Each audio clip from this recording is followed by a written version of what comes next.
Mateus 14, do verso 12 em diante, diz assim o texto sagrado. Vocês entenderam, gente, o que eu falei?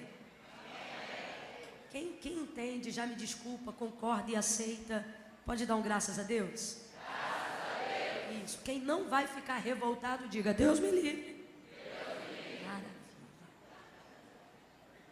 Diz assim: a cabeça foi trazida num prato e dada à jovem, e ela levou a sua mãe. Verso 12. Então chegaram os seus discípulos e levaram o corpo e o sepultaram. Ouvindo isto, Jesus retirou-se dali num barco para um lugar deserto à parte, e sabendo o povo, o seguiu a pé desde as cidades. Saindo Jesus, viu uma grande multidão, e possuído de grande compaixão para com ela, curou os seus enfermos. Chegada a tarde, os seus discípulos aproximaram-se dele, dizendo: o lugar é deserto e a hora é já avançada. Despede a multidão para que eles vão pelas aldeias e comprem comida para si. Jesus, porém, lhes disse: não é preciso que se retirem, dai-lhe vós mesmos de comer. Então eles lhe disseram: mas Senhor, nós temos aqui senão 5 pães e 2 peixes. E disse ele: tragam aqui. E tendo mandado que a multidão assentasse-se sobre a relva, tomou os 5 pães, os 2 peixes, e erguendo os olhos ao céu, os abençoou.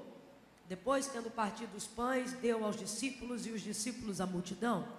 E todos comeram e se saciaram, e levantaram dos pedaços que sobraram 12 cestos cheios. E comeram naquele dia quase cerca de 1000 homens, sem contar mulheres e crianças. Verso 22. Logo em seguida, Jesus ordenou que os seus discípulos entrassem no barco e fossem adiante para o outro lado, enquanto ele despedia a multidão. E despedida a multidão, ele subiu ao monte para orar à parte.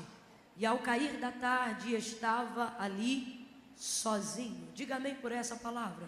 Amém. Senta dando glória a Deus, crente. Oh, aleluia. Glória a Deus. Parece frase de roteiro de novela, o que eu vou te pedir para acabar de dizer já já. Mas não é. É uma maneira para simplificar o entendimento do rumo profético que o Senhor nos confiou para essa noite na nossa vida. Eu vou contar de 1 a 3. Quando eu disser 3, você vai olhar para a pessoa que está ao seu lado e você vai dizer para ela deste jeito, assim, ó: eu vou, mas eu volto. Entendeu?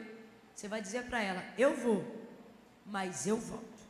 E aí, para acabar, depois que você disser isso, você vai dizer para ela: me espera na volta. Entendeu? Eu vou, mas eu volto. Me espera na volta. É 1, é 2, é 3, diga. Glória a Deus. Agora coloque a Bíblia sobre o seu colo, dê a mão à pessoa que está ao seu lado e vamos orar. Oh, aleluia. Eu quero convidar a oração todas as pessoas que entraram hoje aqui e não podem sair daqui nessa noite sem uma direção da parte de Deus. Eu quero convidar a fechar os olhos e a inclinar a cabeça todas aquelas que sabem que só podem receber de Deus uma resposta quando se humilham diante dele. Eu quero agora concordar em oração com você para que o Senhor capture a sua mente, para que o Espírito Santo de Deus possa sincronizar a sua mente na frequência do céu, para que você não fique aqui de olhos fechados e de cabeça encurvada só porque eu estou pedindo, mas pensando na conta que ficou, nas horas do relógio, no que você precisa buscar dentro do carro, em quem ficou em casa. Não, porque diante da presença de Deus não podemos cochear em 2 pensamentos. É necessário que todo aquele que se aproxima de Deus creia que Ele existe e que Ele é galardoador daqueles que o buscam. Feche os olhos, curve a cabeça agora. Senhor, nosso Deus e nosso Pai, nós estamos aqui nessa reunião de oração, nesta noite de domingo, adorando o Teu nome na beleza da Tua santidade. Nós te glorificamos porque nesta noite podemos entrar nos teus átrios com hinos, nós podemos nos apresentar diante de ti com louvores. Verdadeiramente o Senhor tem colocado um louvor na nossa boca. Obrigada, Senhor, por todos os dias de vitória, de livramento, de lutas, de superação. Obrigada porque as tuas mãos não estão encolhidas que não possam abençoar, nem os teus ouvidos agravados que não possam ouvir. A tua mão tem se mantido estendida sobre nós, Senhor, e os teus ouvidos atentos ao nosso clamor. Muitos de nós estamos aqui nesta noite arrumados, bem vestidos, mas tu sabes que algumas almas entraram aqui craqueladas, em pedaços. Algumas mentes entraram aqui confusas. Pessoas aqui, Senhor, que estão vivendo um dilema com a ansiedade. Gente que tem vivido num tempo de ansiedade tão grande, tão grande, tão grande, que enquanto neste momento de paz eu oro, ela tem dificuldade, ele tem dificuldade de fechar os olhos, de conseguir concordar com a palavra de oração. Não é que ele não quer, não é que ela não precise, mas é porque ele tem sido dominado por algemas de ansiedade. Mas agora, Senhor, nós invocamos a supremacia do teu nome, o teu nome que é sobre todo nome, do qual todo joelho se dobrará e toda língua confessará que tu és o Senhor. Senhor, nós clamamos agora o teu nome, a qual todo o inferno teme, treme, respeita e reverencia, porque não há absolutamente nada que possa se opor à tua soberana vontade. Teu é o querer e o efetuar, e o nosso querer nesta noite é entrar dentro do teu querer. Senhor, eu te peço agora, traz essa mente e esse coração, vai tirando toda a confusão, toda a ansiedade, todo o desespero, toda a amargura. Ah, Senhor, é debaixo da tua palavra que há de ser pregada. Enche a minha boca com a tua verdade, enche a minha boca com a tua palavra que é viva, a tua palavra que é viva, a tua palavra que é viva, a viva palavra, a tua palavra que é viva. Senhor, Sócrates é muito bom, Platão também era demais, Shakespeare falava coisas impressionantes, Buda deixou alguns ensinamentos, mas nenhum deles permanece para sempre. Mas a tua palavra permanece para sempre. A tua palavra não volta vazia. Nós reverenciamos a tua palavra, nós oramos sobre a tua palavra, porque ela não volta, antes ela vai e faz aquilo que lhe apraz. E aquilo que o Senhor colocar na minha boca hoje, Senhor, não deixa voltar. Acerta o coração desse crente, acerta o coração deste homem, Senhor, alveja a mente desta mulher, de maneira que ela não possa resistir, de maneira que ele não possa rejeitar. Quem entrou aqui, Senhor, se sentindo oprimido, angustiado, cativo, enquanto eu estiver ministrando a tua palavra, vem, Senhor, sobre nós com libertação, com transformação. Quem entrou hoje aqui dizendo que estava desviado, estava, porque não está mais, traz de volta, chama pelo nome, traz ao conserto, porque ainda antes que houvesse dia, o Senhor já existia, e não há quem possa fazer escapar das tuas mãos. E agindo o Senhor, quem impedirá? Enquanto eu estiver ministrando a tua palavra, cumpre o que tu disseste que faria, porque tu és fiel e não muda. Cumpre, Senhor, o que tu disseste que faria quando me chamou ao santo ministério da palavra, que enquanto eu estivesse ministrando a tua palavra, no estender das minhas mãos, pessoas seriam curadas, vidas seriam libertas, mentes seriam saradas, pessoas seriam impactadas. Faz isto nesta noite na missão da fé, alcança os corações, irradia sobre nós o teu poder. Fala, Deus. Fala, Deus, fala, Deus. Traz essa mente, Senhor. Alinha esse coração à vontade do teu Espírito Santo. Em nome de Jesus nós oramos assim. Quem concorda, diga amém. Glória a Deus. Oh, aleluia. Oh, aleluia. Glória a Deus, aleluia. Oh, aleluia. Oh, aleluia, glória, glória a Deus. Você não precisa só ficar me vendo glorificar, você também tem liberdade para isso. Fique à vontade para adorar a Deus pelos motivos que você tem. Talvez você está esperando que eu te dê alguns motivos para que você faça isso. Mas eu quero te dizer que você é livre. Você não precisa que eu te dê motivos. Você tem seus motivos. Venha nessa noite para a casa de Deus, consciente de que o culto só depende de você. E você só precisa dos seus motivos. Quero trazer à memória aquilo que me dá esperança. Comece a trazer à sua memória tudo que Deus já tem feito. E aí você não vai esperar eu dizer nada para glorificar. Você vai glorificar porque você tem motivos para isso. Glória a Deus. Alguém aí tem motivos? Alguém está lembrando de alguma coisa? Oh, glória a Deus. Aleluia. Glória a Deus. A narrativa que nós acabamos de fazer menção, de Mateus capítulo 14, ela vai trazer para nós, na verdade, nos primeiros versículos do capítulo 14, que é onde está o contexto da história que nós lemos, né? O início está lá em cima e nós lemos da metade do caminho para baixo. Mas só para ficar muito bem esclarecido para todo mundo, a narrativa ela é um pouco triste no início dos capítulos, porque ela vai trazer o relato da morte de João Batista. João Batista, aquele que anunciava o reino, pregando a mensagem do arrependimento no deserto. Aquele que foi confundido com o próprio Cristo por causa da virtude e do poder que se manifestava na vida dele ao mencionar a Cristo. Arrependei-vos porque é chegado o reino de Deus. Quem já ouviu falar de João Batista aqui? Oh, glória a Deus. Um homem comprometido com a verdade, um homem que era a verdade que pregava e que vivia a verdade que ministrava.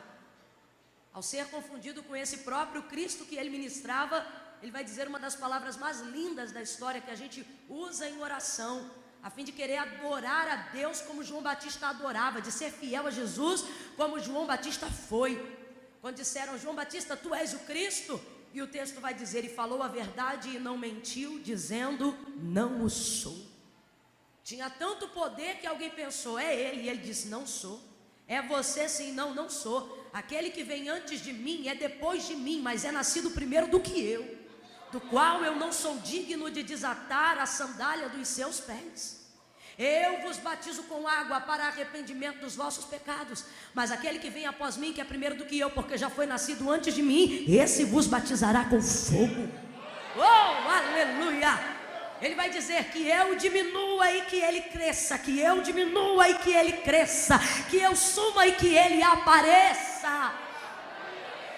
Eu particularmente tenho um carinho muito especial pela vida e o testemunho de João Batista, acima de alguns outros personagens da história bíblica, homens da história bíblica. Na verdade não são personagens porque são pessoas de verdade. E isso João Batista me chama a atenção em especial, porque ele teve uma vida que foi vivida em torno de especulação das pessoas, desde o dia em que ele nasceu. Você vai ver isso lá no Evangelho de Jesus, segundo escreveu Lucas, logo nos primeiros capítulos. O texto vai dizer que depois que a mãe dele concebe, e ela não podia conceber, Zacarias fica mudo, aquela história toda, e ele vira a tabuinha, diz que o nome do menino será João. Dada como a coisa se deu, o pai ficou mudo, entrou no templo falando, saiu do templo mudo, a mãe não gerava, gerou, o menino nasceu, não teve um nome equiparado ao nome de algum parente que já existisse, como é próprio da cultura judaizante, mas teve um nome totalmente atípico, diferente de todo mundo da família dele, e ficou confirmado que era João, de maneira que a vizinhança começou a especular entre si, dizendo, quem pois será este menino? Quem pois será este menino? Daí para completar, na fase da adolescência para a mocidade, ele se muda para morar nos desertos. E lá nos desertos o texto diz que ele se alimenta de uma dieta extremamente balanceada para o deserto, mel silvestre e gafanhoto. E aí o texto vai dizer que ele aguardava no deserto até a hora em que deveria manifestar-se a Israel, porque tem tempo e tem hora para fazer as coisas de Deus. E aí quando chega a hora, ele chega anunciando uma palavra contundente. Para algumas pessoas dizem uma palavra dura. Eu não gosto de dizer uma palavra dura, porque palavra não é dura, irmão, palavra é palavra. E a palavra dele parece dura, e me desculpe, mas às vezes alguém diz que a palavra é dura porque é mole, porque palavra é palavra. E a palavra dele é uma palavra muito contundente, uma palavra própria para aquele tempo, E ele dizia: arrependei-vos porque é chegado o reino dos céus. Arrependei-vos porque é chegado o reino dos céus. E muitos se batizavam nos dias de João Batista. E aqueles que eram fariseus e outros sacerdotes que iam ao deserto para ouvir a mensagem ousada que ele pregava, porque como é que você vai pregar arrependimento para quem tem uma religião étnica, como o judeu, por exemplo? O judeu não se converte, o judeu ele nasce naquilo que nós acreditamos como conversão. Então ele estava trazendo uma mensagem muito revolucionária para a época, e aqueles que ouviam pensavam: quem esse camarada pensa que é para mandar a gente se arrepender? Ele não sabe que nós somos filhos de Abraão? E ele falava, meus irmãos, ele dizia: e vocês que ficam aí pensando que não tem do que se arrepender porque sois filhos de Abraão, raça de víboras, quem vos ensinou a fugir da ira vindoura? Produzi, pois, para si. Ele está dizendo: eu não prego por causa de mim, não, eu prego por amor à vida de vocês. Produzi, pois, para si frutos dignos de arrependimento, porque senão até dessas pedras Deus suscita filhos a Abraão. E o povo se arrependia. Daqui a pouco João Batista vai receber o próprio Jesus chegando do deserto. Eita maravilha, é o dia da glória, é o dia em que faz sentido tudo que eu preguei até hoje, é o dia em que torna o meu ministério credibilizado. Tudo que ele fala, tudo que ele vive, tudo que ele diz, agora está em carne. O verbo vivo está pisando no deserto. Quando ele vai chegando, João Batista olha ele, e João Batista vai dizer: tu vens a mim? Era eu que deveria ir a ti. E Jesus diz para ele: pode batizar, porque eu estou aqui para que se cumpra toda a justiça divina. E aí o texto diz que agora os dois vão batizar no deserto, e batiza de um lado João, batiza os discípulos de Jesus do outro, e a obra de Deus vai crescendo. Mas quem é comprometido com o reino de Deus é comprometido com toda a verdade. Não é comprometido apenas com a verdade do reino, é comprometido com toda a verdade. João Batista não é apenas um pregador, João Batista não é apenas um profeta, João Batista é alguém comprometido com a verdade. A verdade vem antes dos títulos, a verdade vem antes da reputação, a verdade anuncia o caráter. Ele não tem apenas uma reputação, ele tem, mas não é só isso. O que é reputação? Reputação é o que dizem que eu sou. E o que é caráter? Caráter é quem Deus sabe que eu sou, independente do que andam dizendo ao meu respeito. João Batista não tem só uma reputação a zelar, João Batista também tem caráter, e por causa disso ele é comprometido com toda a verdade.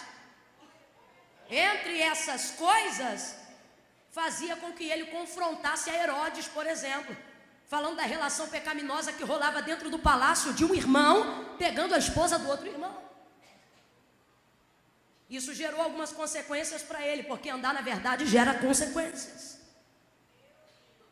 Tem gente aqui que está quase vivendo a síndrome de Asaf, atribulado porque que o ímpio prospera em seu caminho, e você que tem andado em fidelidade, em santidade, passando por algumas provações, você não entende.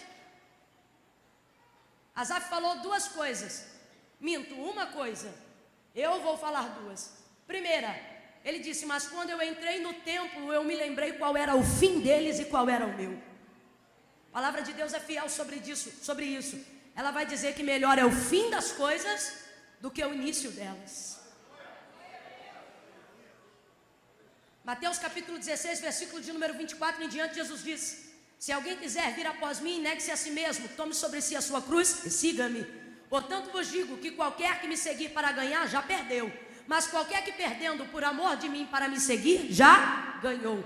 Pois que vale ao homem ganhar o mundo inteiro, se em troca disso perder a sua alma?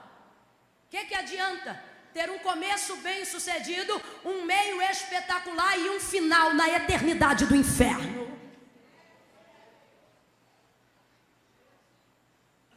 Algumas pessoas entraram aqui comprometidas com Deus, caminhando em fidelidade, mas querendo sair da linha, porque quem faz tudo errado está vivendo tudo certo, e quem faz tudo certo está vendo um monte de coisa acontecer errado.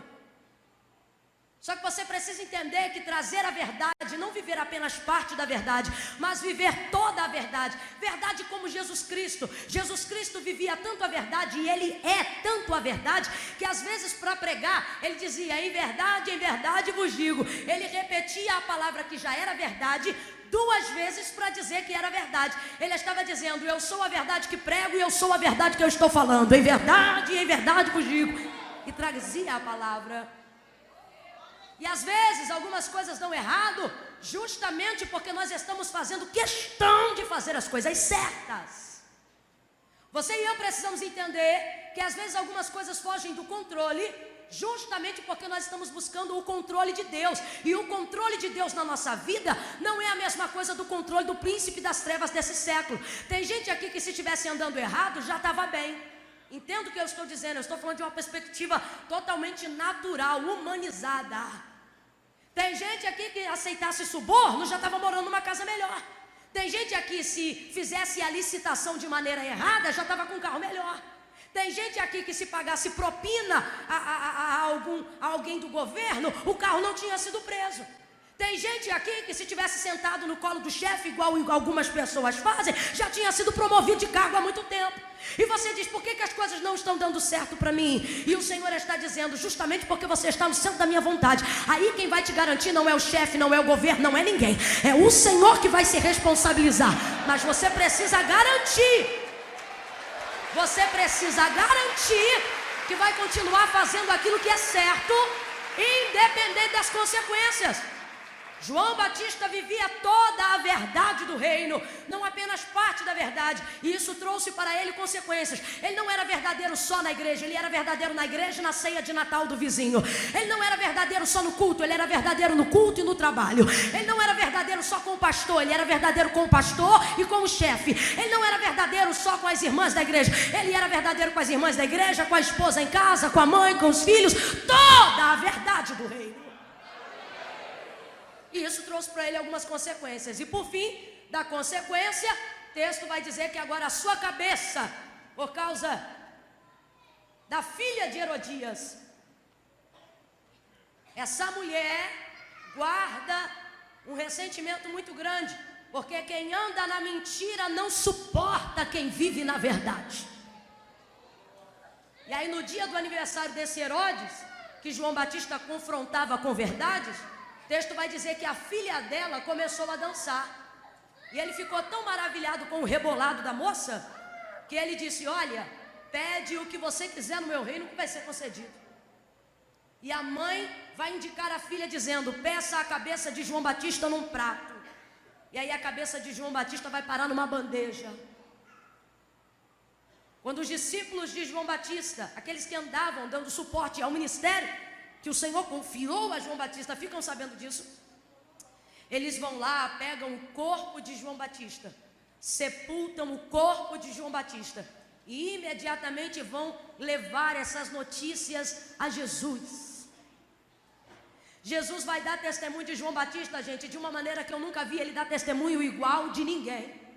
Eu só estou falando isso para você entender que Jesus não tem um relacionamento apenas espiritual com João Batista, mas ele tem afinidades pessoais com João Batista.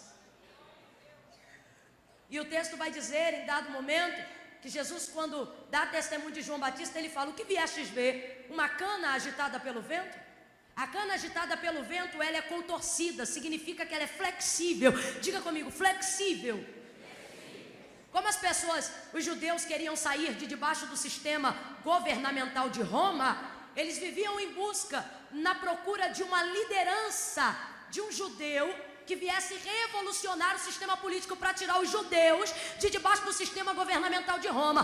Quando João Batista chega com aquela couraça, botando para quebrar, confrontando os sacerdotes, falando de frente com o fariseu, chamando o nego de raça de víbora, eles começam a seguir João Batista pensando, é esse cara que vai quebrar o sistema e que vai tirar a gente de debaixo do governo de Roma e que vai preparar tudo para a vinda do Messias. Porque eles não imaginavam um Messias que viesse assentado num jumentinho. Eles queriam um Messias que botasse para quebrar. Então, quando Jesus vai dar testemunho de João Batista, ele diz, o que vieste ver, uma cana agitada pelo vento? Jesus está fazendo alusão poética para falar de uma coisa que está acontecendo. O que viestes ver, um homem flexível ao sistema? Jesus está dando uma catucada no sistema político. O que ele está dizendo é, João Batista não é alguém flexível à massa. Se o vento sopra para o lado direito, a cana enverga para o lado direito. Se o vento sopra para o esquerdo, a cana enverga para o esquerdo. Se sopra para frente, ela se inclina. Se sopra para trás, ela arrebenta. Você está entendendo? É flexível ao movimento do vento. A multidão na colocação de Jesus é o vento. A cana é João Batista. O que viestes ver? Uma cana agitada pelo vento? Ele está dizendo, vocês que procuram João Batista, achando que ele é uma liderança política, ele está acima do sistema governamental da terra. Ele é anunciador das boas novas do céu. O que viestes ver? Alguém que se influencia pela massa? O que viestes ver? Alguém que gosta de amarelo porque todo mundo está gostando de amarelo? Alguém que gosta de roxo porque todo mundo está gostando de roxo? Alguém que se inclina ao sistema porque está... Não, ele está dizendo, não é uma cana agitada pelo vento.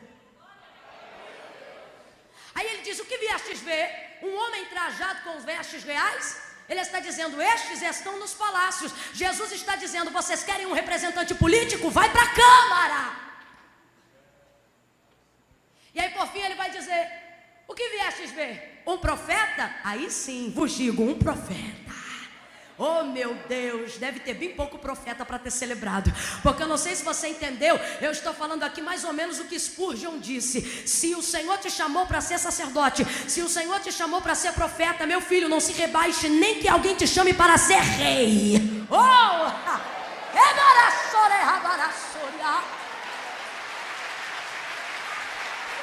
E aí ele disse, um profeta?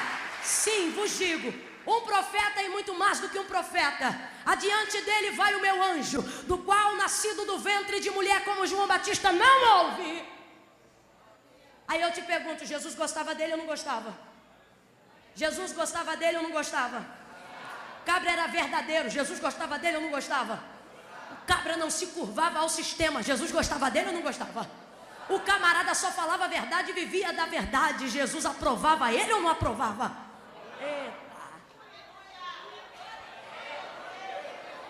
Só que aí o texto vai dizer agora, a notícia é fúnebre, a notícia é de morte.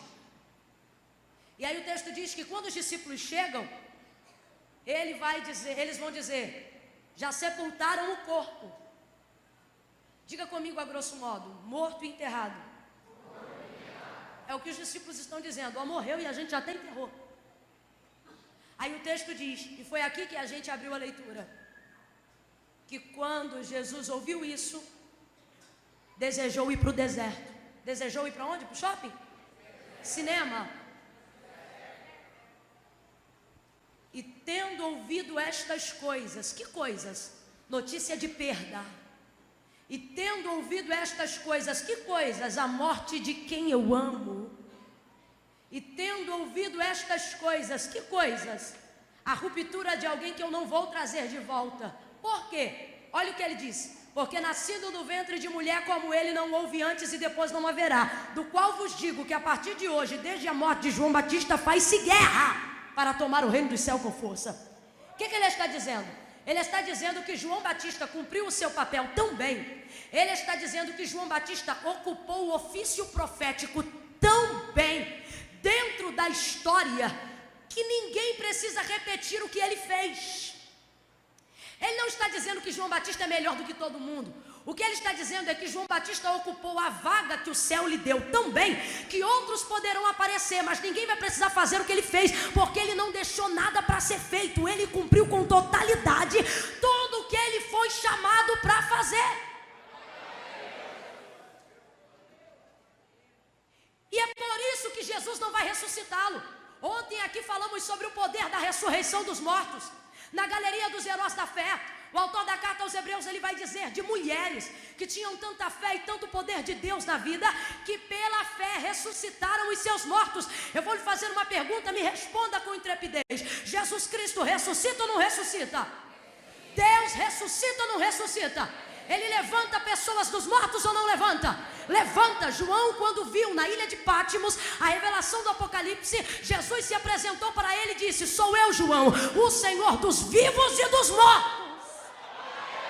Ele não tem poder apenas mas sobre a vida. Ele morreu, ao terceiro dia ressuscitou, tomou a chave de Davi em suas mãos, tem também a cobertura e o domínio de sobre toda a morte, despojou a morte e está agora sentado à destra de Deus Pai, nosso Senhor, tendo poder e autoridade sobre os vivos e os mortos. Ele está vivo, comanda os vivos e determina juízo sobre os mortos. Mas Jesus não vai voltar para ressuscitar João Batista. Eliseu voltou para ressuscitar o filho da mulher sunamita. O menino era novo, me parece que ele ainda não tinha cumprido todo o seu propósito. Jesus voltou 4 dias depois da morte de Lázaro para ressuscitá-lo. Ele disse: tirai a pedra, chamou Lázaro pelo nome e o morto levantou. Então eu vou lhe perguntar: Jesus ressuscita ou não ressuscita? Ressuscita ou não ressuscita? Já que a notícia é de perda, por que ele não levanta João Batista também? Porque João Batista cumpriu o seu propósito. Tem coisas na sua vida que você vai perder e não vai ter de volta. Tem amizades na sua vida que vão sair e não vai haver restauração. Tem coisas na sua vida que vão embora e não vão voltar. Tem coisas que você vai enterrar e não vai ressuscitar. E você diz: mas Senhor, tu tens todo o poder? Tenho. E quem é esse Deus? Esse Deus é o Deus que ressuscita. Esse Deus é o Deus que restitui. Agora, alguém aqui conhece o Deus que não restitui? O Deus que não restitui. Alguém aqui conhece o Deus que não ressuscita? Alguém conhece? Não? Então eu vou te apresentar. Não tem esse que restitui? Não tem esse que ressuscita? O que não restitui e não ressuscita é o mesmo. Tudo depende do seu querer e da sua soberana vontade. A Lázaro ele trouxe de volta. Eliseu também ao filho da sunamita. Nos seus ossos tinham tanta virtude que jogaram um cadáver aonde estavam os ossos de Eliseu, e do mesmo jeito que caiu, o que estava morto levantou. Porque se tiver cumprimento de propósito, o Senhor rasga a sentença de morte, o Senhor muda o laudo do médico, o Senhor transforma a morte em vida. Mas quando ele deu o testemunho de João Batista, ouça-me, quando ele deu o testemunho de João Batista, ele disse: nasci do ventre de mulher, igual a ele não houve. Engraçado que quando ele falou isso, João Batista ainda estava vivo. Ou seja, mesmo em vida, Cristo já estava dando testemunho dele, dizendo que ele cumpriu todo o seu propósito.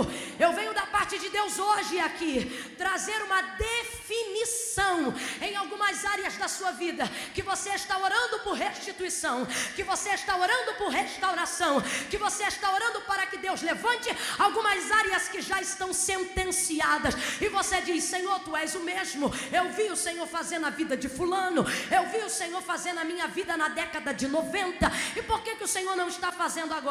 Talvez ele não está fazendo e talvez ele não fará, porque se algo na sua vida cumprir o propósito, Deus não vai restituir, Deus não vai ressuscitar. Deus vai te dizer: levanta e supera, que mais para frente eu tenho outras coisas para você. Eu quero que você saia do foco de João Batista e entenda que o relacionamento dele de Jesus é apenas uma inspiração para nós nessa noite. Hoje o Senhor te trouxe aqui para te dizer qual é a área da tua vida que te causa dor, porque você sabe que perdeu.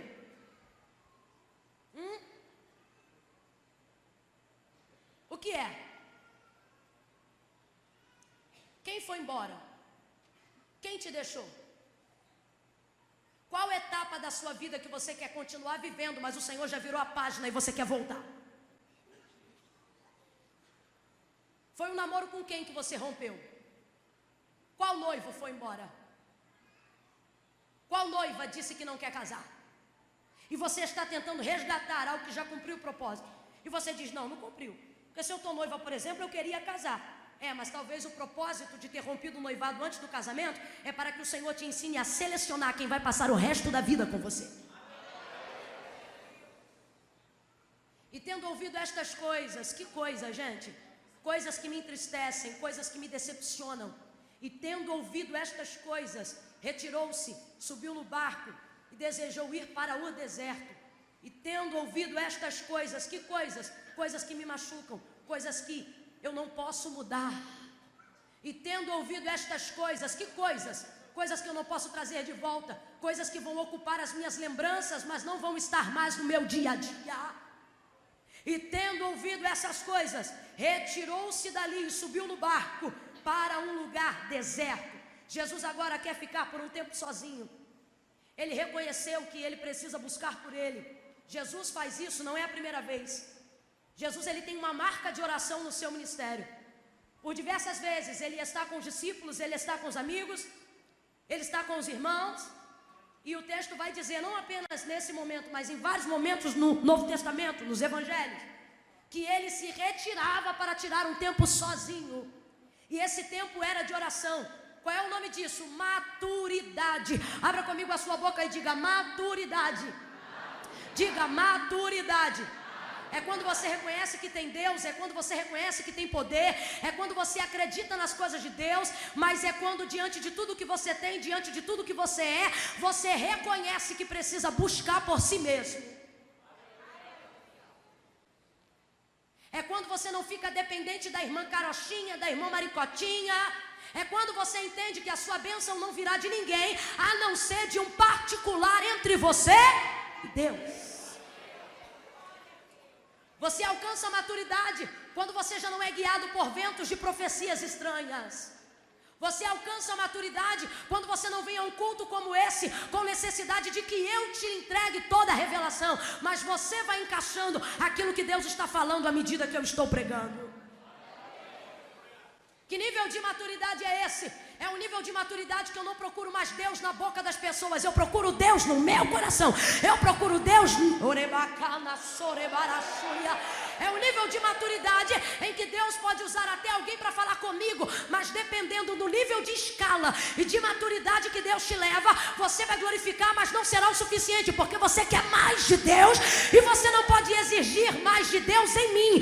Você só pode exigir mais de Deus em si. Eu não preciso te dizer que Jesus anda nesse nível, né? Eu não preciso te dizer que Jesus fica buscando o Pai na boca dos outros, né? Não. Quando ele quer falar com o Pai, ele fala com o Pai. Quando ele está em dúvida, ele sabe aonde encontrar as respostas. Quando ele precisa tomar decisão, ele sabe de onde virá a certeza. Os discípulos disseram, Senhor, nos ensina a orar. Por que eles pediram isso para Jesus? Porque a gente percebe que o Senhor desce a oração de um jeito e volta de outro. Nos ensina a orar. Por quê? Porque a gente percebe que o Senhor desce a oração com demandas e levanta da oração com resultados. Senhor, nos ensina a orar. E ele vai dizer em Mateus 6, faz o seguinte, quando vocês forem orar, entra no quarto, fecha a porta, oh, aleluia, ora ao Pai em secreto, e o Pai que ouve em secreto te responderá em público. Quer mais de Deus? Busca Ele em si. Quer mais de Deus? Busca Ele em si. Não me vem pra cá dizer que eu tô fraca, não me vem pra cá dizer que o culto não é bom, não me vem pra cá dizendo que tá faltando poder. O que tá faltando é intimidade sua e maturidade com Deus, para entender que se você quer mais de Deus, Ele também mora no teu quarto, Ele também habita na tua casa, e você precisa chegar a este nível de maturidade. Oh, se é para aplaudir, aplaude com vontade. Mistura com glória a Deus e aleluia. Agora olha para quem está ao seu lado e diga para essa pessoa com o maior carinho do mundo, diga, cresce. Diga, amadurece.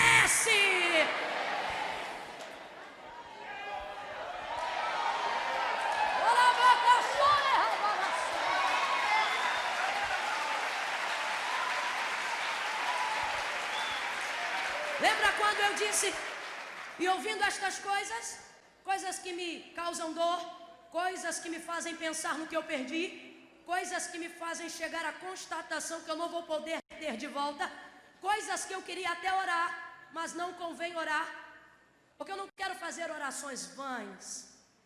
E ouvindo estas coisas, decidiu ficar sozinho e orar. E ouvindo essas coisas, decidiu buscar por si. E ouvindo essas coisas, reconheceu que dependia de Deus. E ouvindo essas coisas, quis estar mais perto do seu Pai.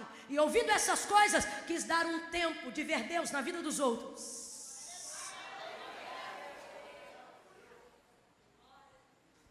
Cresce, amadurece. Há uma palavra de ordem para o teu crescimento hoje. É amadurecimento. E ouvindo estas coisas, tem que parar com essa palhaçada, com essa meninice. O que foi que ela falou? E ouvindo essas coisas, não, porque agora, o que? Ele disse isso. Então agora ele vai ver que se ele é homem, eu também sou.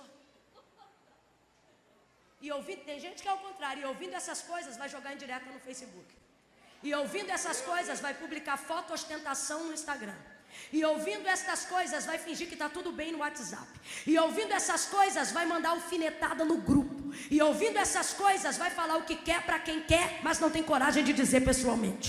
E ouvindo essas coisas vai mostrar que não cresceu. E ouvindo essas coisas vai mostrar que ainda é menino. E ouvindo essas coisas vai mostrar que ainda fica chocada. E ouvindo essas coisas vai mostrar o tamanho da ferida. E ouvindo essas coisas vai ficar chorando na rede social, se sentindo triste, se sentindo decepcionado, se sentindo traído. Cresce, cresce, cresce. Eu tenho uma palavra de Deus para você. Se você tiver humildade para receber, você vai sair daqui outra pessoa. O Senhor te trouxe aqui para te dizer: cresce, amadurece.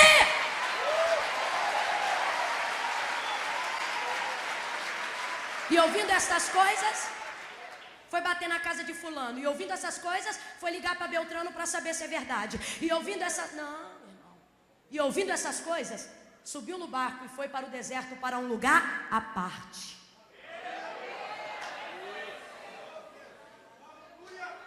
Você precisa entender que se eu não estou bem para estar comigo, eu não estou bem para estar com... Só tem uma pessoa que suporta o insuportável. Deus. Eu vou estar com Ele porque eu estou insuportável. Eu vou estar com Ele porque eu tenho demandas que minha mãe não pode segurar. Eu vou estar com Ele porque eu estou trazendo dores que meu pai não vai aguentar. Eu vou estar com Deus. E tendo ouvido isto, saiu para um lugar à parte, reconheceu que precisava buscar por Ele. Pelo amor de Deus, gente, está faltando humildade nessa área na nossa vida. A gente está achando que buscar a Deus é só assim, é só com autoridade, é só em tempo de mover, é só em tempo de festa, né? Não. O caminho de oração continua o mesmo. Qual? Humilhação. E aonde começa a humilhação? Reconhecer que não importa se eu sou uma empresária de sucesso, se eu sou um pastor de sucesso, se eu sou um crente azeitado, se eu sou uma irmã do manto, do remando. Reconhecer que vai ter áreas da minha vida que o meu nível de dependência vai me obrigar a humilhar-se.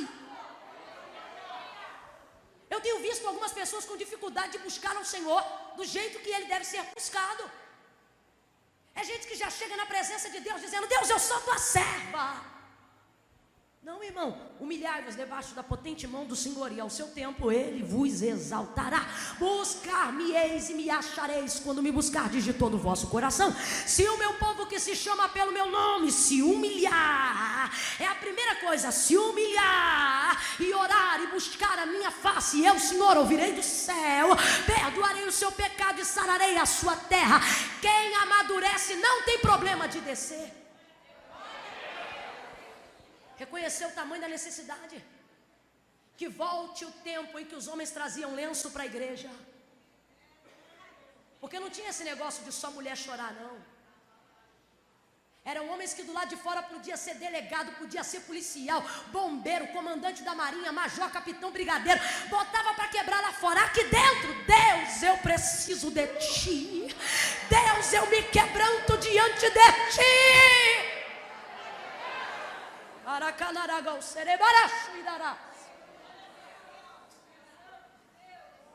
Eu não estou falando hoje de Daniel, eu não estou falando hoje de Paulo, eu estou dizendo que Jesus, ouvindo estas coisas, decidiu ir para um lugar à parte para orar sozinho ao seu Pai que está no céu. Se Jesus faz,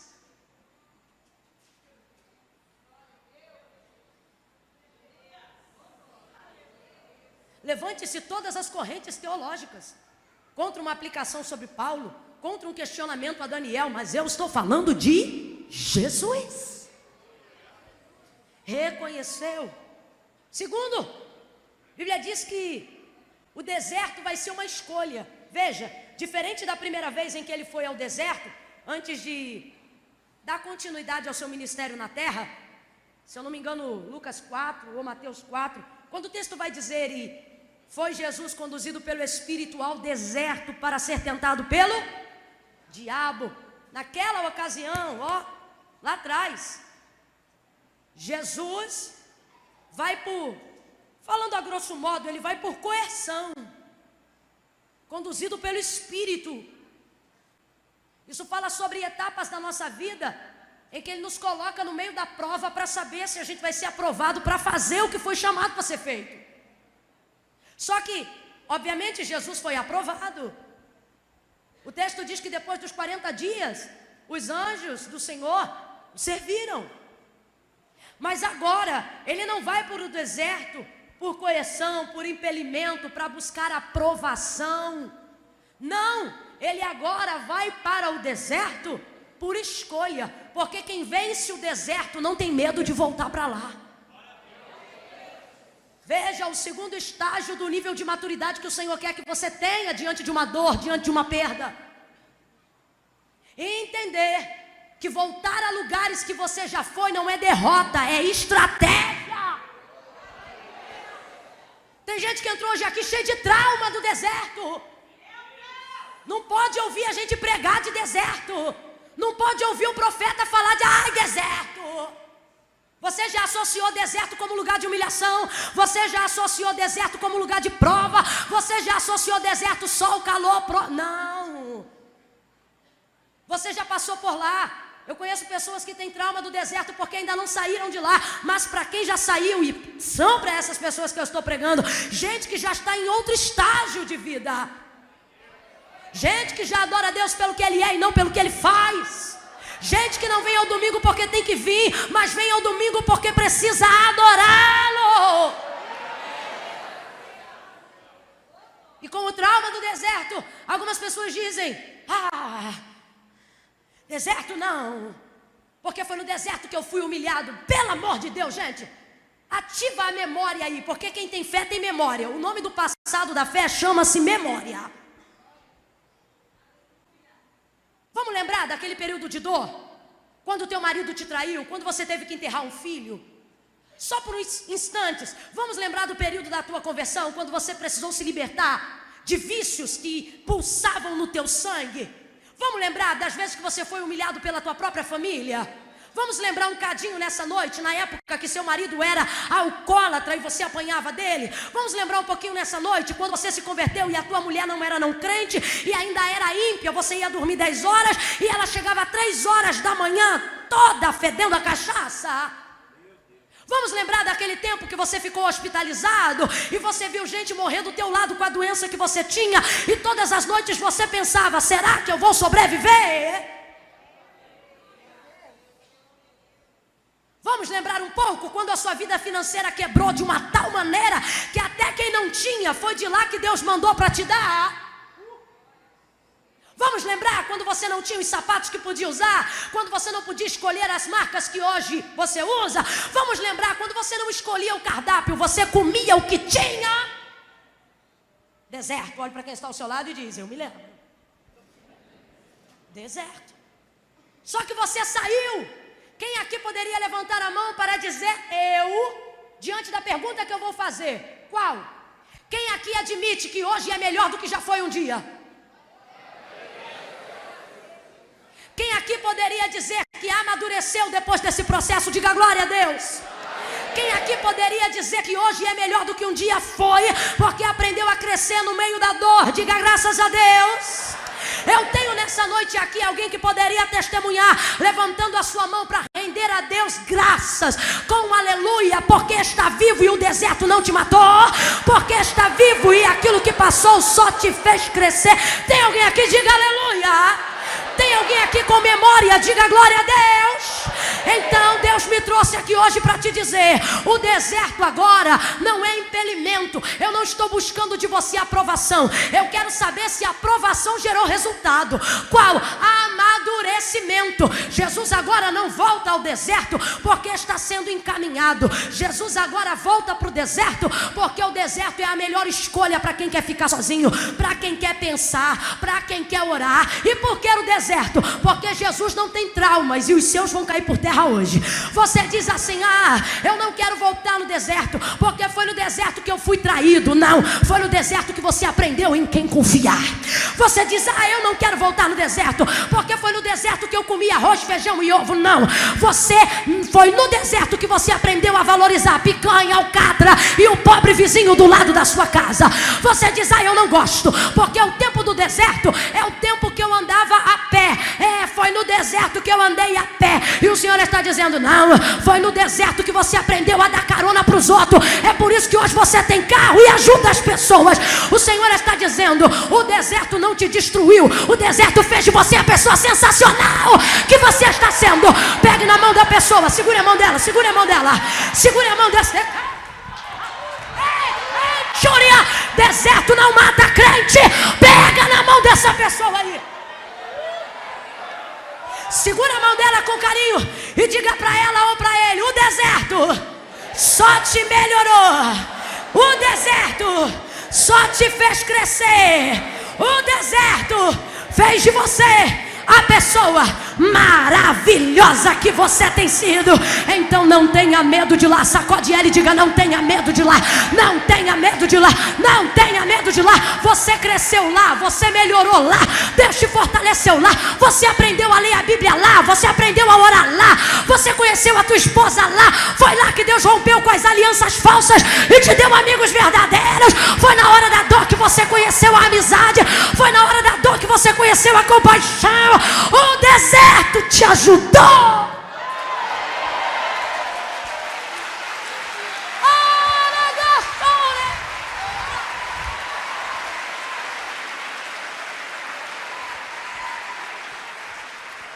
Foi lá que você descobriu que cantava. Foi lá que você viu que uma coisa é não ter dinheiro e outra coisa é viver com R$2 por dia.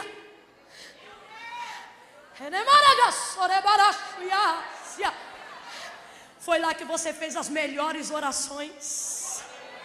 Foi lá que você aprendeu o que era ter um coração quebrantado de verdade.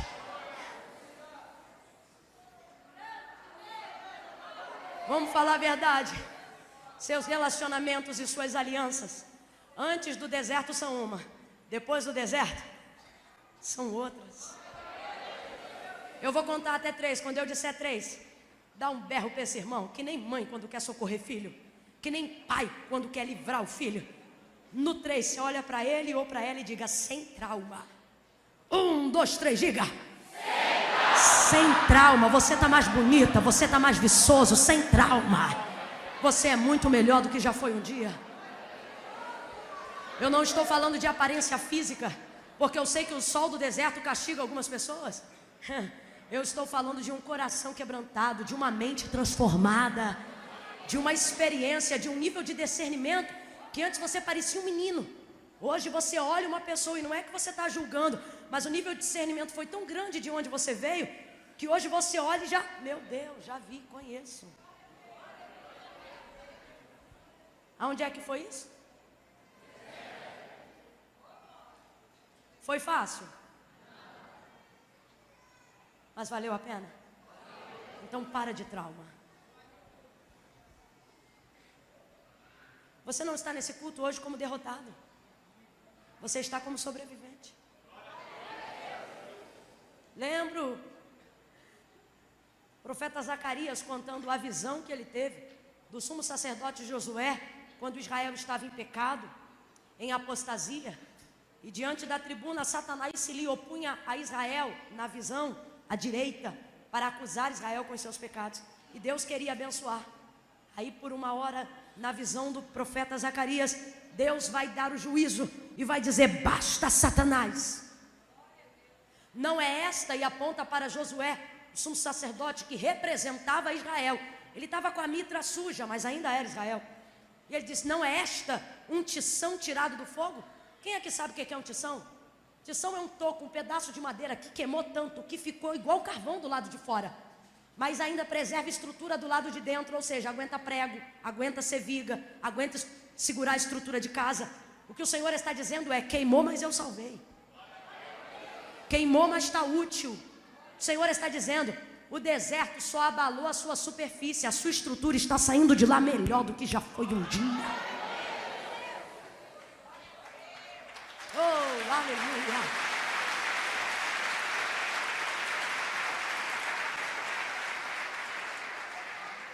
O texto diz que Jesus quer ir ao deserto e ele vai.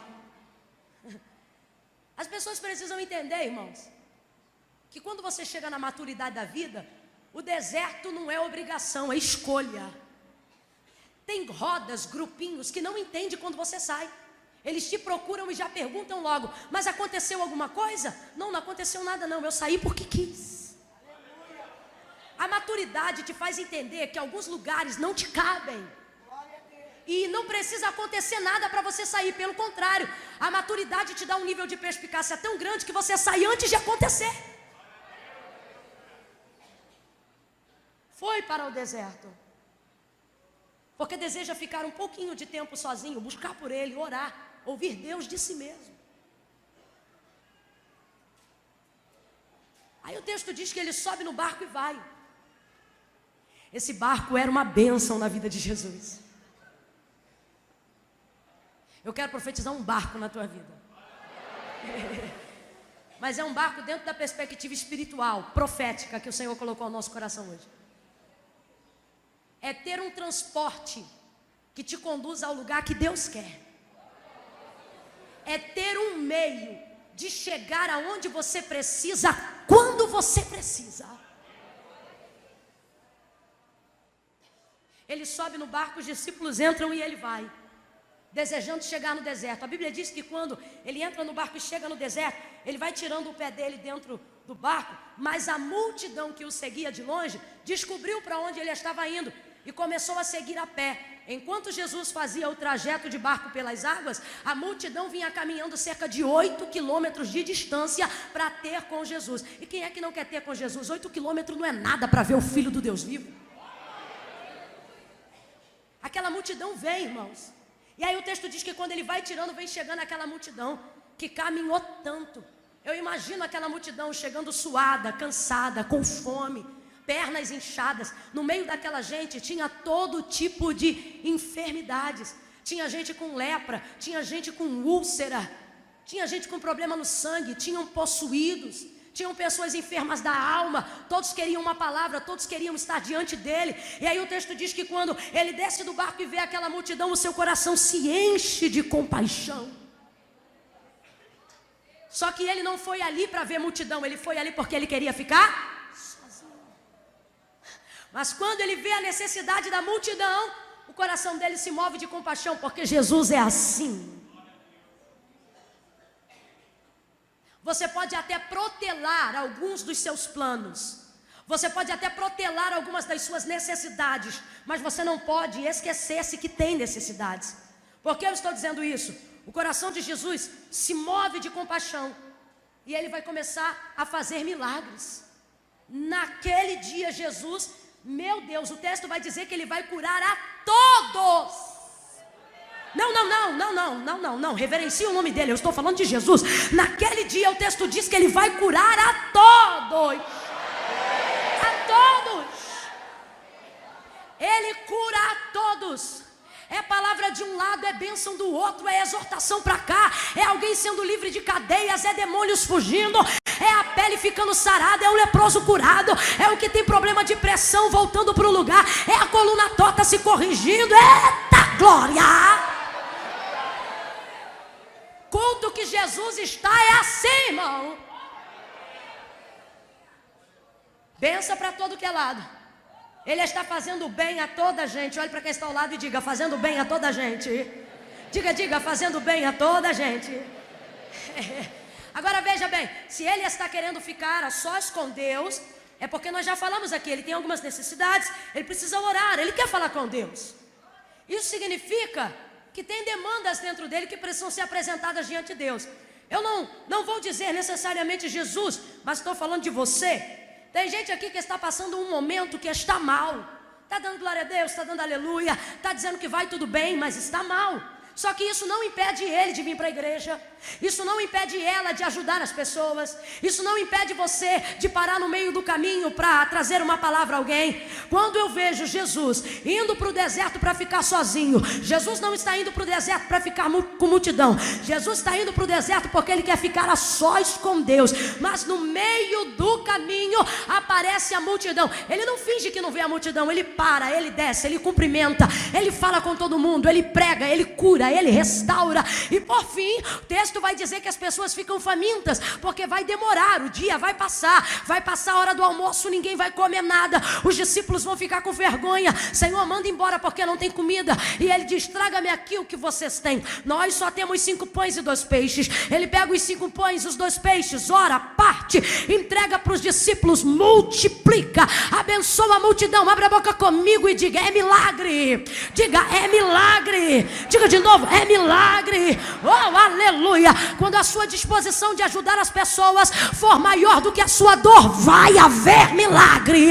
Aí o texto diz que Ele multiplica e todo mundo come. Glória a Deus. Veja, 2 verdades. Primeira, estar mal não te impede de fazer o bem. Estar doído não te impede de promover cura. Estar solitário não te impede de ser companhia para alguém. No meio de tudo aquilo, Jesus não foi para deserto para ficar com multidão. Ele foi para ficar a sós com Deus, mas foi interpelado pela multidão. O que Ele fez? Abençoou a todos. O Senhor está dizendo: no meio do caminho, na tentativa de chegar aonde você deseja, não deixe as pessoas no meio do caminho só porque você não está bem. A Bíblia diz que Ele curou a todos. Ele não queria saber quem era rico, quem era pobre, quem era negro, quem era branco, quem era cristão, quem não era cristão, quem era judeu, quem era grego. A Bíblia diz que Ele curou a todos e alimentou todos. É clichê, mas eu vou falar: fazer o bem sem olhar a... Faça o bem mesmo se você estiver mal.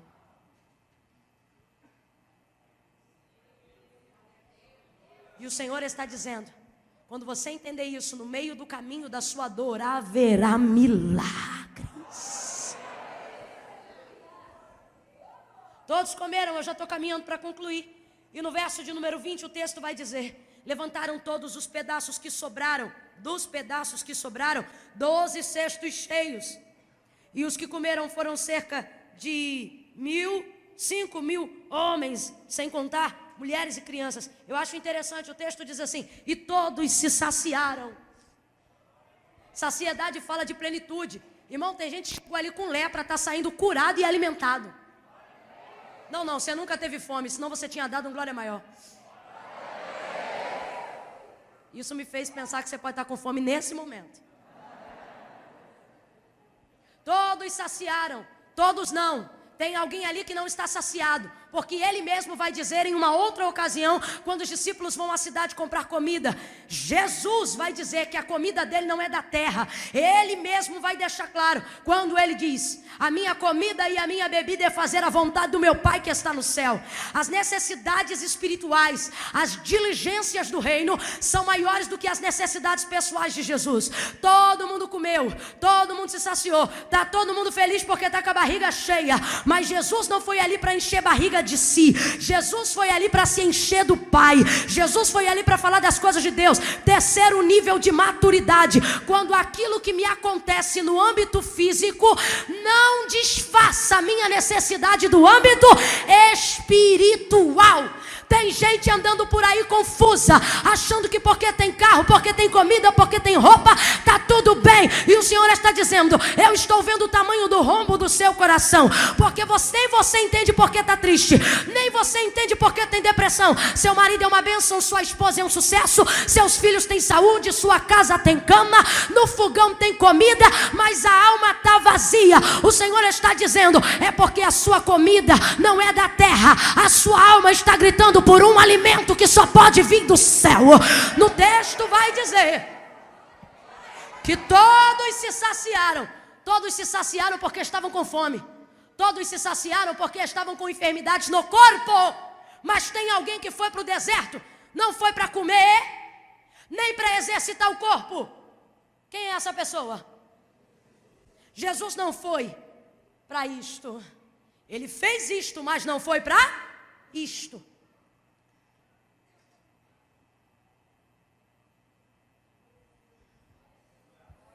Você não pode esquecer a que veio.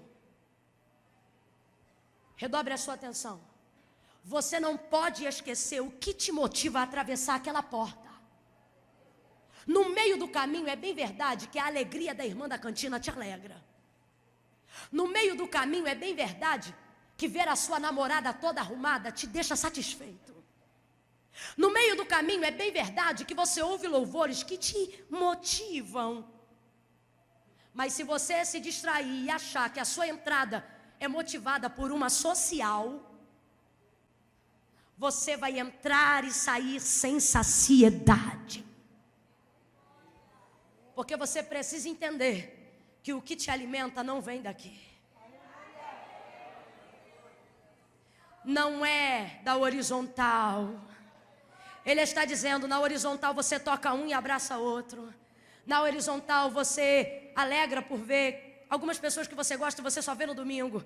Na horizontal você fica feliz porque está num lugar de paz. Aqui o boleto bancário não te incomoda. Aqui a atendente de telemarketing não te liga. A horizontal. Só que se você achar que é só isso, não vai mudar você entrar aqui.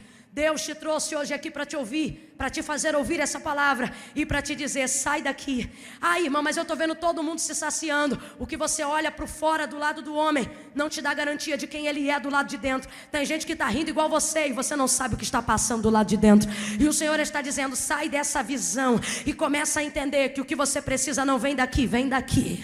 É da vertical que vem o que você precisa. O texto diz, e todos se saciaram. Tem alguém ali que não está saciado? Me diga quem. Tem alguém ali que ainda não se saciou? Me diga quem. Jesus não está saciado.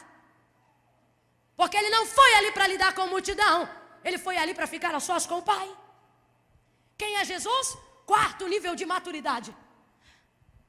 É quando eu entendo que o bem que eu faço para os outros não pode ocultar o bem que eu preciso fazer para mim. Desculpa, mas eu vou ter que tocar nesse assunto.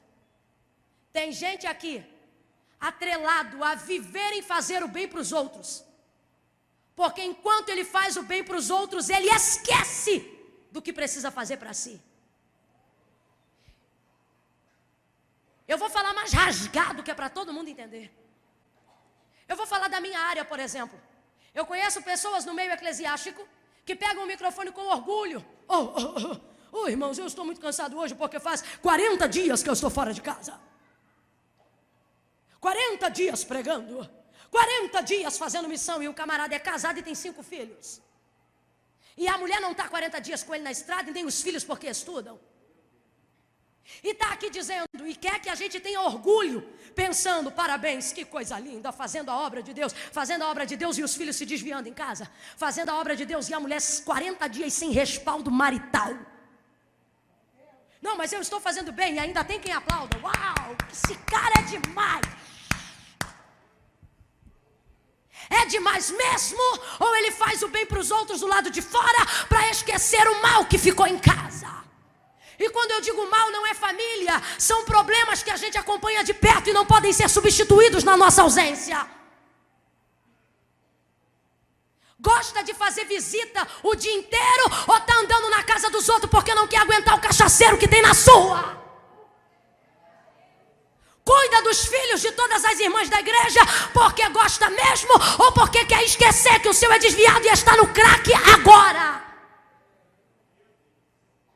O bem que eu faço por você não pode ocultar a necessidade do que eu preciso fazer por mim. Eu acabei de confessar aos irmãos que depois do culto é um beijo, um cheiro e cada um para sua casa.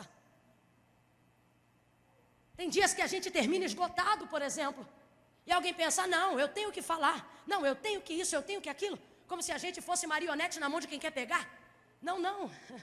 Ninguém vai sugar de canudinho a parte que eu guardei para mim. Amar ao próximo como a si mesmo depende de aprender como você se ama.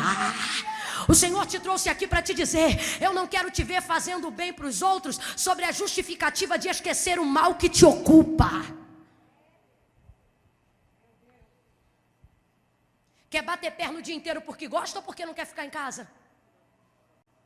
Vem para a igreja porque quer ser transformado ou vem para cá entrar em transe? Desculpa, mas tem lugares que a gente chega para visitar e as pessoas dão lugar ao que chamam de espírito de uma maneira tão absurda que depois a gente pergunta: o que foi pregado? Não lembro. O que foi cantado? Não lembro. Mas você estava cantando, pulando, caiu até arrebatado e eu nem percebi.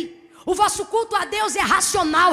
Eu não vim aqui para ficar chapada. Eu vim aqui para aprender o que o Senhor quer que eu faça, onde Ele quer que eu entre, aonde eu estou errado, qual é a vereda que precisa ser corrigida.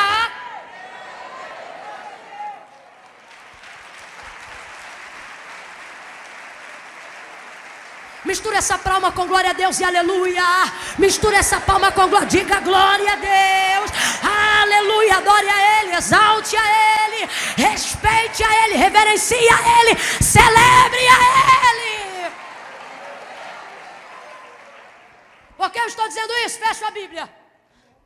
Porque depois de abençoar todo mundo, o texto diz: e despediu a multidão. E você acha que a multidão queria ir embora? Vamos supor que Jesus está aqui em pessoa. Levantou paralítico, curou cego, limpou leproso, palavra, revelação, multiplicação, milagre. Quem quer ir embora, gente? Você ir embora? Claro que não. Quando você amadurece e cresce, você fica tão bom que se você não mandar embora, as pessoas não te soltam. Olhe para o seu irmão e diga: você é uma bênção. Não, você falou só porque eu pedi. Agora fale convencido disso. Diga: você é uma bênção. Você é uma bênção.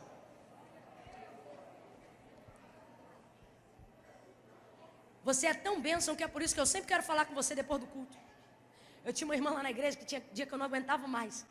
Hoje ela é minha companheira. Trabalha comigo. Mas eu me lembro que eu estava dirigindo o culto. Daqui a pouco ela chegava lá no final e falava assim: todo culto, todo. Era terça, sábado de manhã e domingo à noite que eu estava na igreja. Eu chegava na igreja, estou eu dirigindo o culto. Falou ontem, domingo de manhã na escola dominical. Eu sentada no púlpito, ela ia catucando a igreja toda até alguém me catucar aqui. Quando catucava, ela dizia: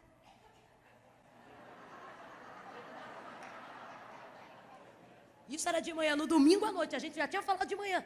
No domingo à noite, eu por fim já ficava assim. Pessoal catucando. Olhe para quem está ao seu lado e diga: você é uma bênção. Não é orgulho, não é vaidade, é consciência. Olhe para quem está ao seu lado e diga: você é bênção. Você é tão bênção que tem gente que é abençoado através da sua vida. E se eu sei que eu sou abençoado através da sua vida, eu vou te largar? É nada. É igual eu falo com a minha amiga Gabi. A gente diz: é pra vida. Fulano é pra levar pra vida. Alguém quer ir embora? Não. Então a Bíblia diz que Jesus vai despedir a multidão. Quem é que manda embora? Quem é que manda embora? Ué, mas não foi ele que mandou ficar? Mandou ficar quando o povo tinha fome. Agora alimentou e está dizendo que pode ir?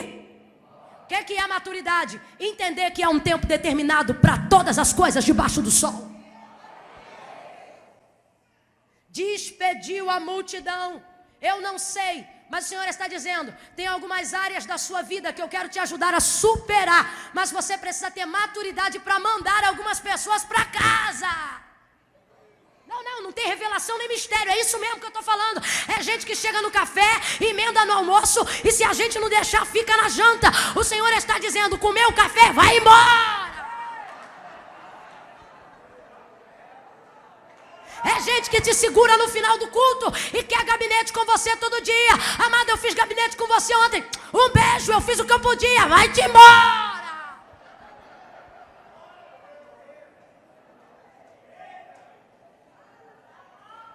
Eu vou falar do jeito que o Senhor falou comigo. Quem está com todo mundo o tempo todo não tem tempo de estar com Deus nem um minuto. Vou falar de novo. Quem está com todo mundo o tempo todo não pode ficar com Deus nem um minuto. Eu fico olhando, gente. É o tal do Instagram, é no Facebook. Aí diz, eu tô aqui, eu tô ali. Tem hora que me irrita aquele check-in, que é você dizer onde tá. Porque tem gente que diz aquilo da hora que acorda até a hora que vai dormir. Tô com fulano, tô com Beltrano, entrei aqui, saí ali. Ai, não é possível, gente. Dependendo do cargo e do ofício, a gente se pergunta que horas consagra, que horas faz jejum, que horas ora. E aí eu olhando para isso e falando, Senhor, será que eu tenho que entrar nesse processo também? Porque eu sou meio solitária nessa parte. Eu gosto de ficar sozinha, eu curto um momento tranquilo. Tem dia que meu marido viaja, minha mãe quer ir lá em casa e tá, não pode não. Tô a fim de ficar na minha. Tem coisa que eu falo com Deus e você não pode ouvir. Ah, amiga, mas você me conta tudo. Nem tudo, tem coisa que sou eu e Deus. E tem gente que está o tempo todo com todo mundo. E se você tiver o tempo todo com todo mundo, que horas você está com Deus? Aí você diz, irmã, eu estou com Deus aqui agora no culto. Aqui, Deus é Deus para todo mundo. O Senhor está dizendo, que horas eu sou Deus só para você? Que horas eu sou Deus só para as tuas questões? Que hora eu sou Deus para os teus segredos? Pega na mão, pega, sem preguiça e sem revolta, pega na mão, pega. Olha para ela e diz, gosto muito de você. Oh, meu Deus, te amo em Cristo. Mas na hora de ir embora, vai com Deus. Eu preciso identificar que tem horas que eu preciso ficar sozinha. E você também, isso não é solidão, é maturidade.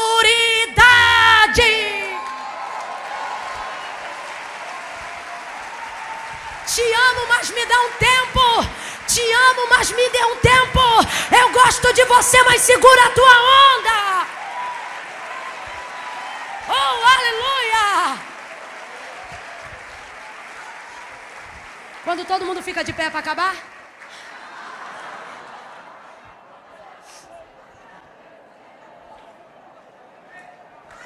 Vou ler o último versículo final para a gente ficar de pé de uma vez só.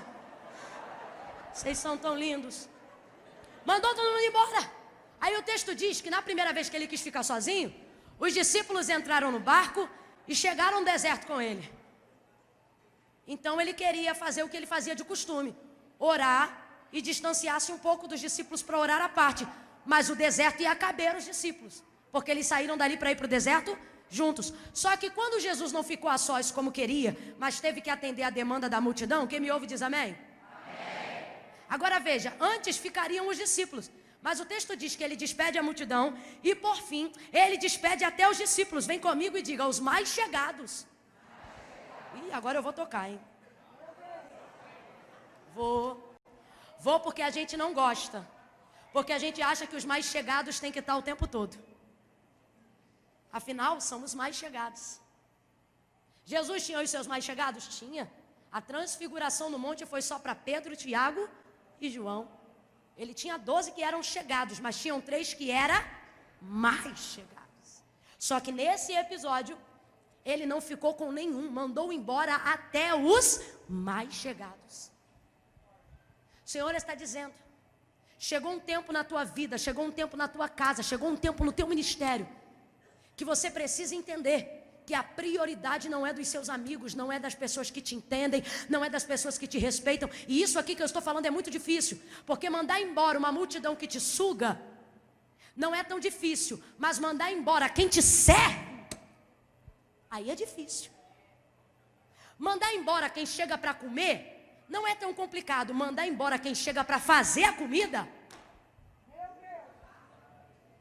aí é difícil.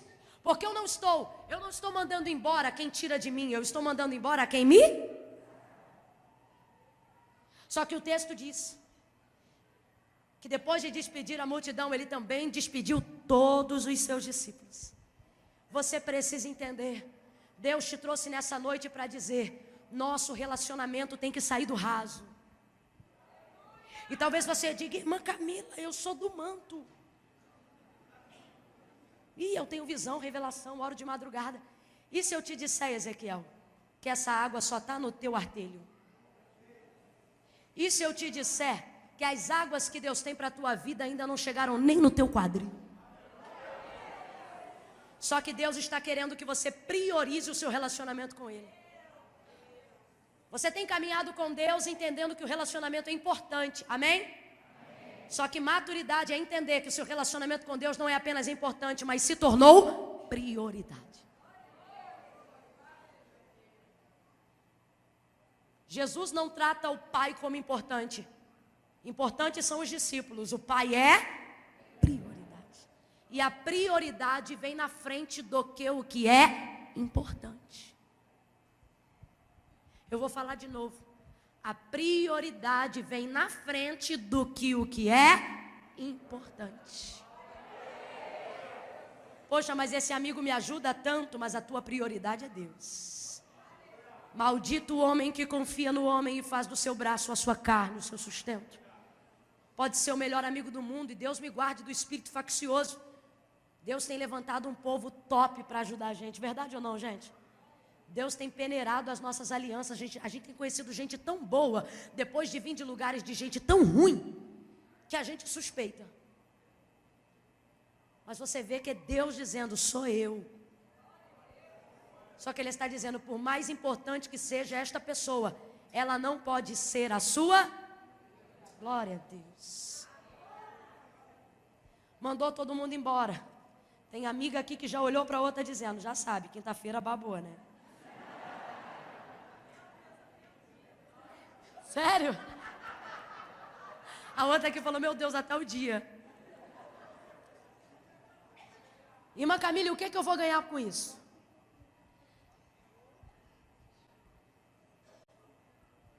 A maturidade não te diz o que você vai ganhar, mas ela te garante o que você é capaz de suportar.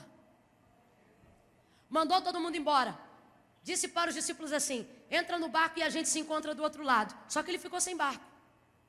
Aí o texto se encerra, neste episódio, dizendo que os discípulos foram embora. A multidão foi embora, os discípulos foram embora e Jesus ficou só. Jesus ficou só, Jesus ficou à parte, Jesus orou. Jesus levanta daquela oração, com certeza, revigorado, renovado quanto homem, pronto para outra.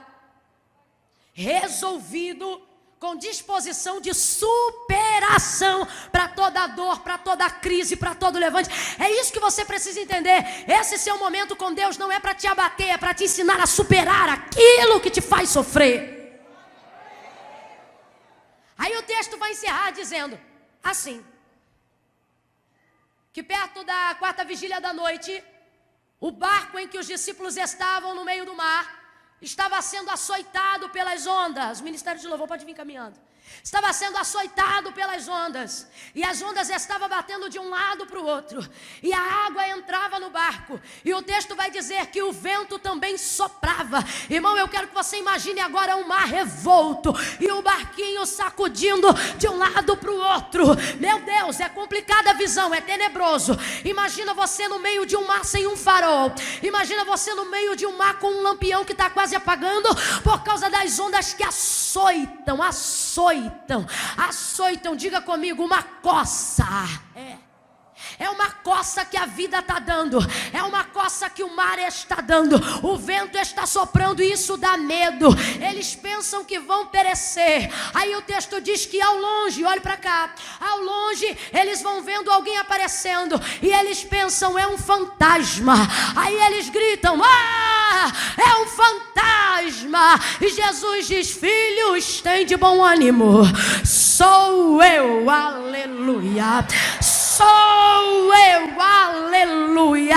Eu não quero que você imagine os discípulos, eu quero que você imagine a sua família.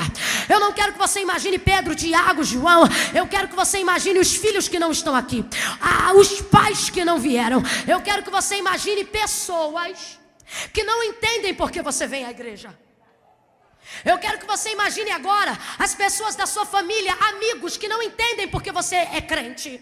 Eu quero que você traga à sua memória agora pessoas que se chateiam porque domingo é o único dia que você tem para ficar em casa e você vem para a igreja e a pessoa diz, que raiva, eu trabalho direto e hoje você vai para a igreja. Eu quero que você fique em casa porque eu sou importante. E você não fala, mas no seu coração você pensa, mas você tem que ficar aí, eu vou buscar porque você é importante, mas ele é.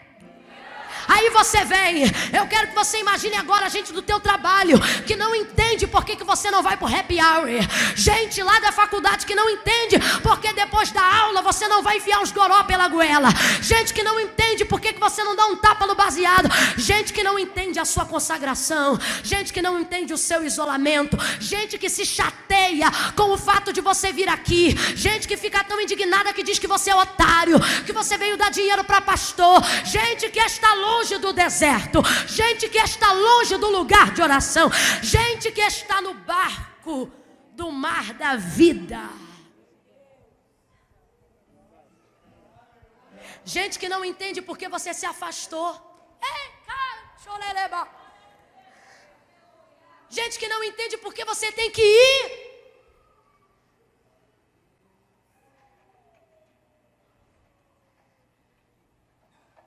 Está conseguindo compreender? Trouxe essa gente na cabeça? Trouxe as pessoas que você teve que mandar embora para crescer?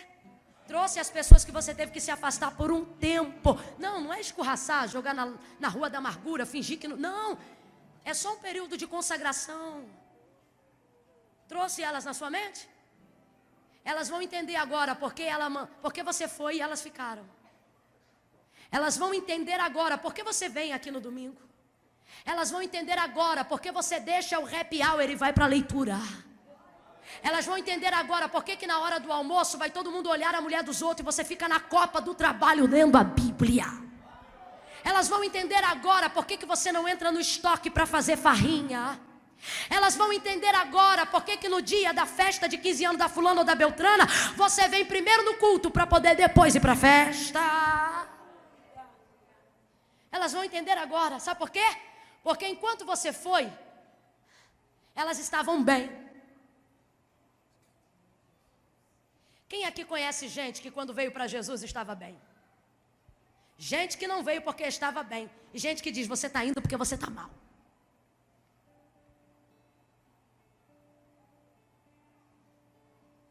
Só que Jesus está voltando. Só volta com tanto triunfo quem respeitou a hora da ida. Eu quero que você entenda uma coisa. O caminho de ida de Jesus é um caminho solitário. Ele quer ir para o deserto para ficar? E ficar só é complicado. Porque ter gente é me distrair daquilo que me faz mal. E quando eu fico só, eu lembro de tudo que me ocupa. Só que eu não estou sozinho. Eu vou ficar a sós com... Então Deus vai se ocupar daquilo que me ocupa. Eu demoro a entender isso, mas quando eu entendo isso, eu começo a me distanciar. Porque eu não posso ficar querendo buscar nas pessoas somente aquilo que Deus pode me dar. Mas quando eu obtenho de Deus aquilo que eu preciso, eu estou em condições de voltar para as pessoas. Eu tenho condições de voltar para o trabalho, eu tenho condições de voltar às sociais, eu tenho condições de separar as coisas. Então veja, o caminho de ida, eu não vim te enganar. O caminho de ida é um caminho doloroso. O caminho de ida é mandar embora quem a gente queria estar perto, gente que distrai, gente que faz a gente rir. Só que é reconhecer que eu estou em período de busca. E eu não posso me distrair, ainda que essas pessoas sejam importantes. Eu cheguei a um tempo da minha vida onde a maturidade me obriga a entender o que é prioridade. No caminho de ida de Jesus, foi solitário, foi doloroso. No caminho de ida, a gente diz não para convites maravilhosos. No caminho de ida, a gente deixa de beijar na boca de mulheres lindas. Óbvio que eu não estou falando de mim. Eu estou falando de rapazes que estão se consagrando. Porque estão no caminho de ida. Porque eles não querem beijar uma hoje e outra amanhã. Eles querem uma mulher para casar e querem ser felizes com ela. E alguém que está beijando todo mundo olha para ele ou para ela e diz, olha, você está encalhado. E como diz o pastor Mac Anderson, encalhado não é quem está sozinho, encalhado é quem casou errado.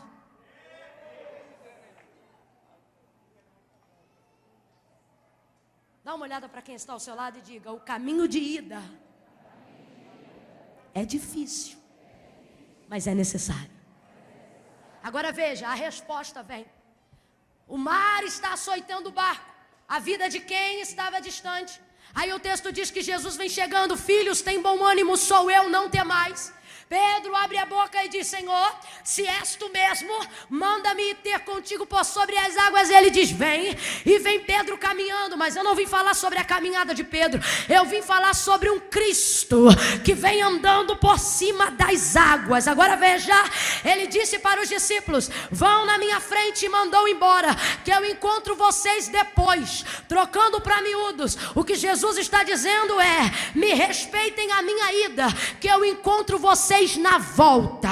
Aí veja bem, a ida vai ele isolado, na ida vai ele sozinho, na ida vai você triste, na ida vai você tendo que lidar com problemas que ninguém entende, na ida é você tendo que mandar embora gente que você gostaria que ficasse, na ida é você entender que os prazeres da carne não podem te fazer mudar as prioridades de Deus. A ida é dizer não para as festas, a ida é andar, é entender o seu tempo com Deus, a ida é largar a Netflix e a pipoca, dobrar o joelho, entrar no quarto e fechar a porta.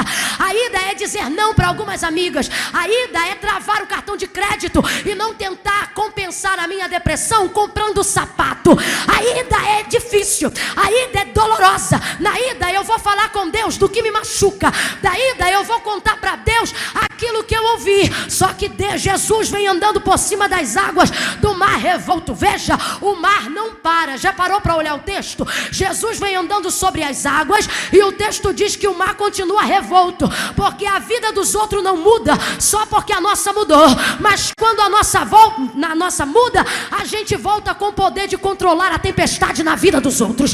Vem Jesus andando por sobre as águas. Olhe para esse crente, libera para ele a palavra e diga: me espera na volta.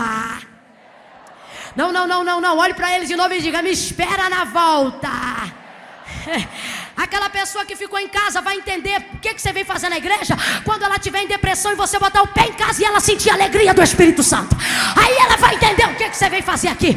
Aquele chefe do trabalho, aqueles amigos que ficam no happy hour depois da faculdade vão entender por que na hora do tempo você lê a Bíblia ao invés de colocar a cerveja para dentro. Sabe quando? Quando elas estiverem no banheiro se drogando e você estender as suas mãos e ela for curada, ela vai entender por que você lê a Bíblia enquanto ela bebe. O Senhor está dizendo para alguém: você vai entender a minha ida quando eu estiver voltando. Olhe para essa pessoa, olhe para ela e diga para ela: eu estou indo assim. Assim como? Olhe para cá. Eu estou indo assim, cansado. Eu tenho ido assim, solitário, reclamando. Não precisa nem falar não para eu não te cansar. Faz só o gesto assim. Isso aqui agora, a partir de hoje, é um código entre nós. Tem gente que vê você no meio do caminho na ida e diz: vai fazer o que na igreja? Tu já serve Deus há 2 anos e teu casamento é uma prova?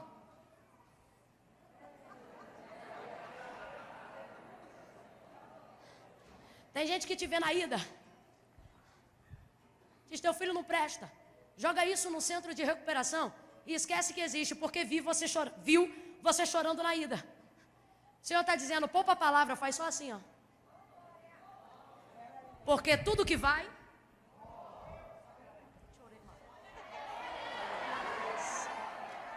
Eu estou sentindo tanta graça de Deus aqui que se você não vigiar eu vou dançar.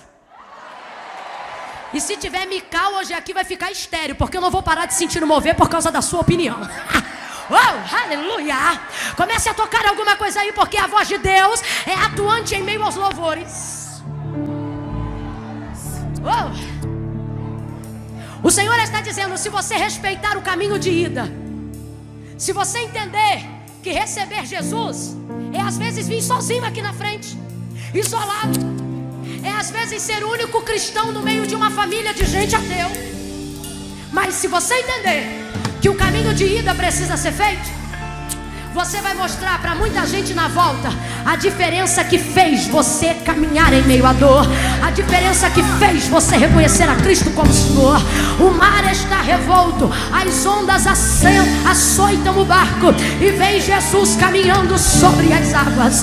Irmã Camila, eu não entendi, vai entender agora. Jesus está dizendo: você vai orar descendo, mas volta por cima. Você volta por cima. Oh, eu vou dizer de novo: novo, você volta por cima. Você vai assim, ó. Você vai assim, Senhor, me ajuda. Você vai assim, Senhor, me blinda. Você vai assim, Senhor, me explica. Você vai assim, Senhor, me guarda. Você vai assim, Senhor, me dá poder. Você vai assim, Senhor, me cura. Você vai assim, Senhor, tem misericórdia. Você vai humilhado, mas você volta dizendo: calma, família, que eu tô chegando. Calma, marido, que eu tô indo pra casa. Calma, igreja, que eu vou ajudar o departamento. Calma, pastor, que eu vou te ajudar. Calma, eu tô chegando. Me espera na volta. Fica de pé, fica de pé. Me espera.